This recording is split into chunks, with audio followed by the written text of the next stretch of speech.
Il s'appelait Georges Lamming, un écrivain barbadien né en 1927 dans une colonie britannique.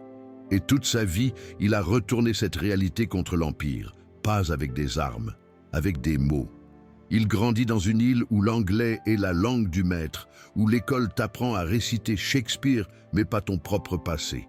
Il comprend très tôt que l'écriture n'est pas juste une histoire, c'est un champ de bataille. À 23 ans, il écrit un roman qui deviendra un classique, In the Castle of My Skin. Un récit intime et révolutionnaire sur la vie d'un jeune garçon noir dans une île colonisée. Ce n'est pas juste une autobiographie, c'est une radiographie du colonialisme vu de l'intérieur. Lamming y parle d'identité, d'aliénation, d'éducation. Il montre comment l'Empire ne se contente pas de voler tes terres, il vole aussi ta façon de penser. Ce livre explose en Europe.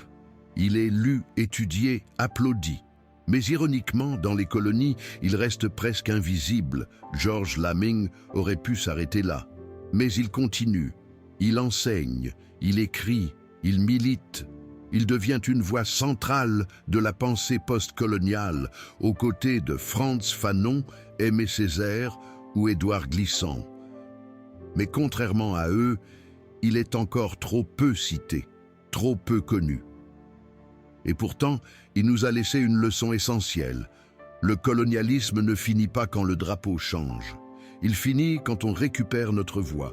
Georges Lamming est mort en 2022. Mais ces mots vivent encore. Souviens-toi de ce nom, Georges Lamming, un homme qui a transformé la littérature en outil de libération.